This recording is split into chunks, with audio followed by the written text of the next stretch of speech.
So if you guys do not remember, a little over a week ago, I did this video right here. Adam22 publicly ruins relationship with one tweet. Within this video, I go over the story of Sean Evans, the host of Hot Ones, breaking up with his corn star girlfriend with this tweet from Adam22. Congrats, Sean.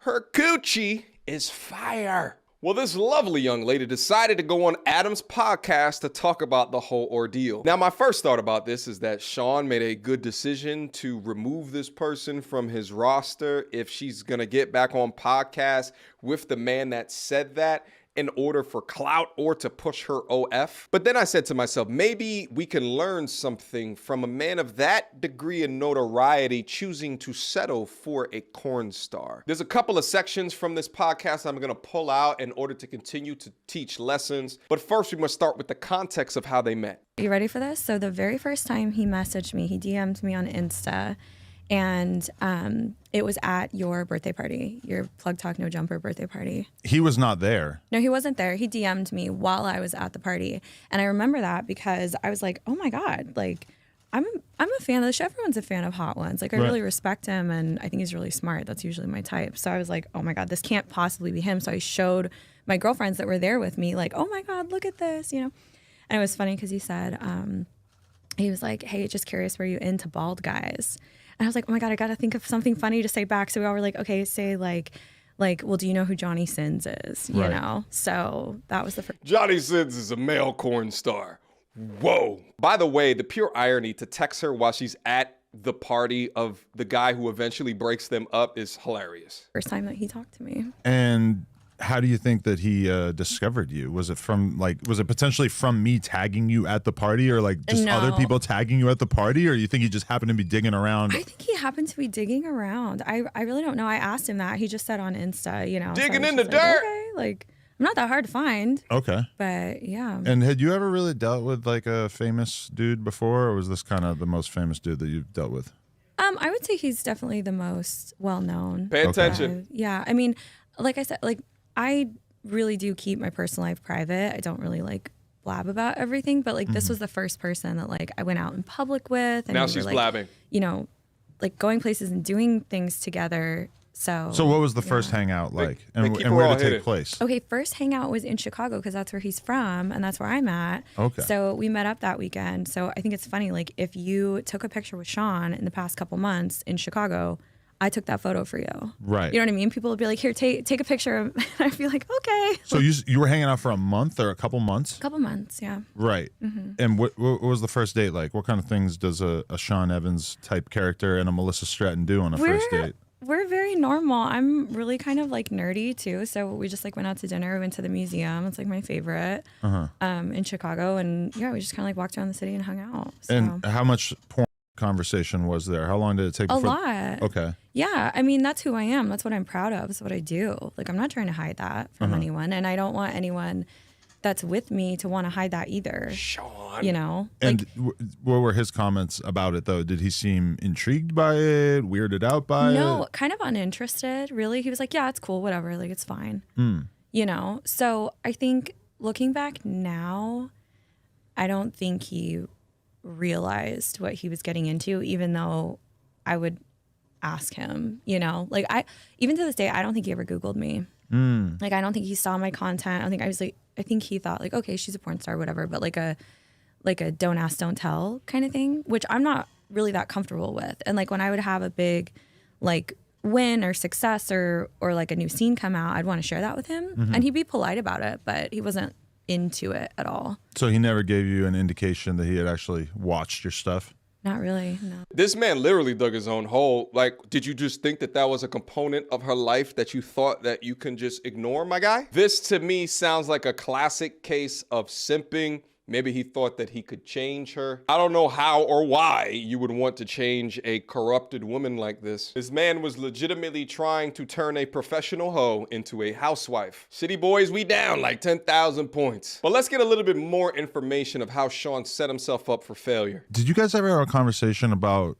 basically the fact that his job and his career in some way sort of necessitates him keeping a clean image, and that anything even slightly sketchy is probably not going to be good when you're like the face of this gigantic brand? Yes and no. Like, his brand isn't that sensitive to him having a squeaky clean image, in my opinion. Like, I think you do have to be sensitive about, you know, the age group of your audience, like that sort of thing. But there's quite a bit of overlap between his show demographics and content that I do. So it's, you know, whatever. But yeah, I don't know. I don't think he didn't have a problem with me posting him. He was tagged in the things that I posted.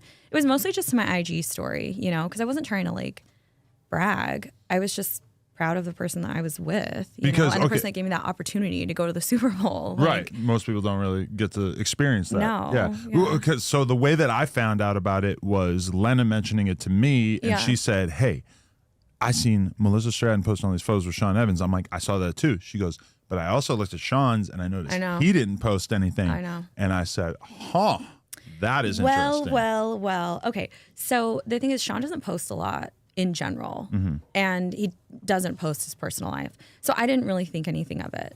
Like, that's just not his brand on social.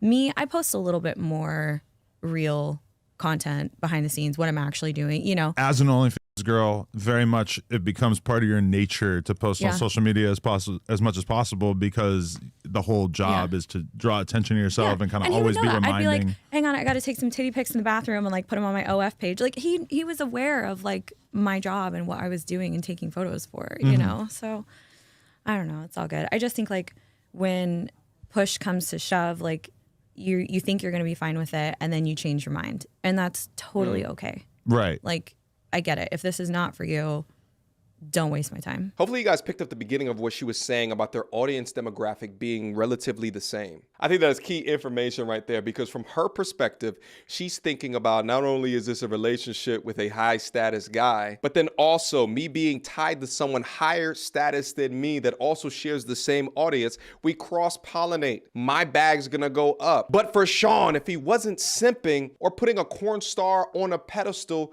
my guy, what are you getting back in return? If anything, dating a corn star would devalue, your image to the marketplace. How did you think that this was gonna be a good idea, my G? Did you somehow think that instead of her showing you the recent footage of her getting plowed by Super Saiyan Tyrones was going to cease at some point? Classic case of thinking with your small head instead of your big head. Nevertheless, in this portion, she gets into the breakdown of the relationship. So then the day comes where it's reported that you guys are seeing each other. Yeah. Then middle of the day, I send out my tweet where I say, congratulations, Sean, her pussy is fire.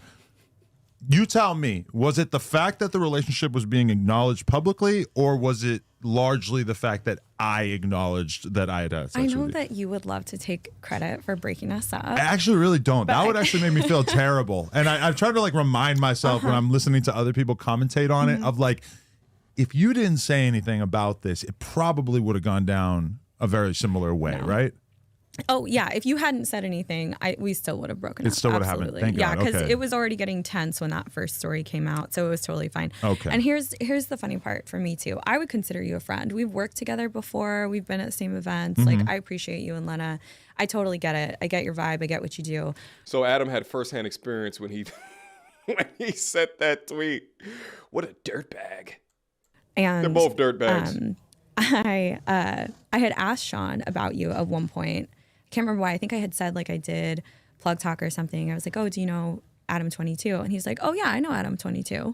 Because me and Lena went out to dinner with him many, many years ago. Oh, really? We had dinner one time. Never did each other's shows, but we had dinner, had a nice conversation, and then basically I don't think I've talked to him since then. Okay. Yeah. So he said he knew you.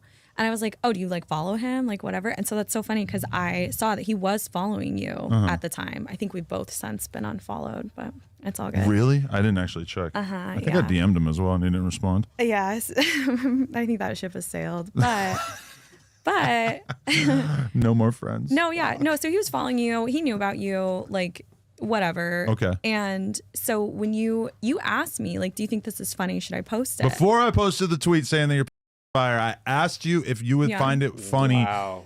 In part because I just in my head assumed this isn't a real relationship. I felt like I understood that you had a situation. I don't actually know the technical details of your situation, but I thought that you had a situation going. So I thought that this had to just be a hookup and that it was being like erroneously reported by the media to be a relationship. Yeah. That's why I thought that comment would be funny.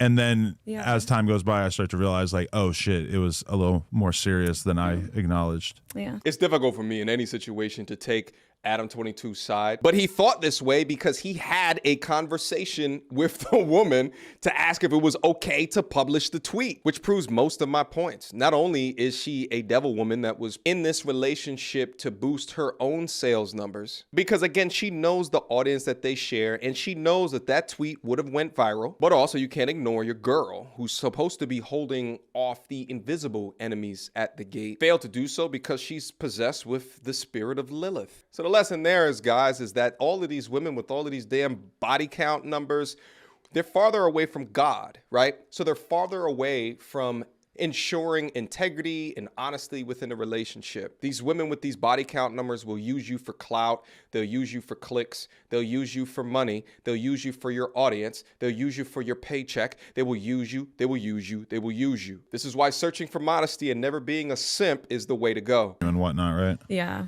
Yeah, exactly. So what was the conversation like where he told you like this is not gonna work out? Brief. Yeah, it was like can't.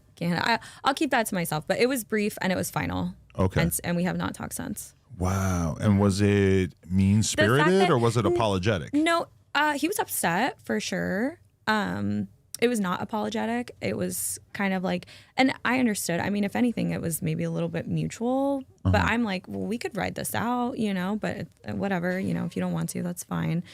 But I think the fact that it happened on Valentine's Day was like a total accident too. Oh, yeah. He's not that kind of guy. He's not like mean. He wasn't trying to like purposely make it extra bad, but that's where the chips fell. Right. Damn. And so, okay, like. You know what's so interesting about these women as well is that they're such good actors. Because think about it. You allowed someone else into your relationship to disrespect your man.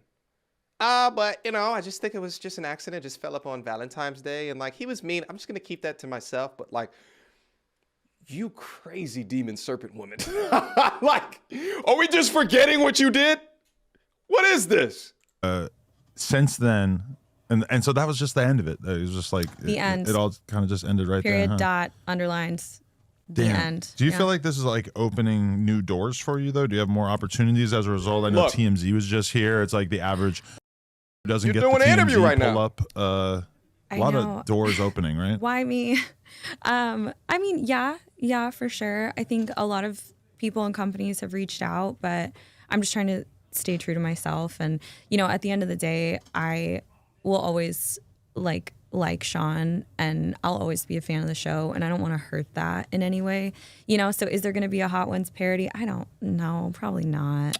I forgot. Fuck. I was thinking about that. I was thinking about having somebody bring a bunch of wings in at the Hot Wings Cafe everybody down the street. does now too. Yeah, there were some offers of like restaurants being like, "Can we send you like a bunch of wings?" Whatever. And I just wasn't ready to make that content, because like for as much as you want to say it was a publicity stunt, it definitely hurt my feelings. Because if you this isn't do what that, I want to be in the media for. Right. If you do that, then you basically are treating it like content, and everybody's going to assume, oh, the whole entire thing was a joke, and this was all OnlyFans promo. Yeah. And at that point, you're not going to be able to blame them for assuming that when you're playing into the joke like that. Right? And it's like I think I have more of a sense of humor about it now, so I can make some of those jokes, like whatever. But also like, that's his brand. That's not mine. And I don't want to forever be known as like the girl that dated the Hot Ones guy. Like I've got way more going on than that. I mean, I have so much work that I'm really proud of that like, rubbing hot sauce on it just ain't one of them. Like next. Hot sauce on a dick. I wonder what that would feel like. Oh man. I have heard some of the craziest like all right. We're not going to get into that. But all right, I'm going to stop the conversation right here. To sum it all up, Sean Evans, you are wilding, my guy. I know that they said earlier in the conversation that she doesn't feel as though it was like an image or a brand risk. It absolutely was. It absolutely was. Your team probably told you that affiliating yourself with a corn star was going to be bad for the brand, but you ignored them. But hopefully you learned something from the situation as what we did here today. Simping ain't never pimping. Questions, comments, concerns. Y'all already know what to do. Mediocre tutorials and reviews at gmail.com. Guys, feel free to hit me up. Last but not least, if you're interested in seeing my content early or unlisted videos or live streams, shout out to my Patreon link down in the description box down below. And I'll see you guys soon. Until next time, YouTube. Peace.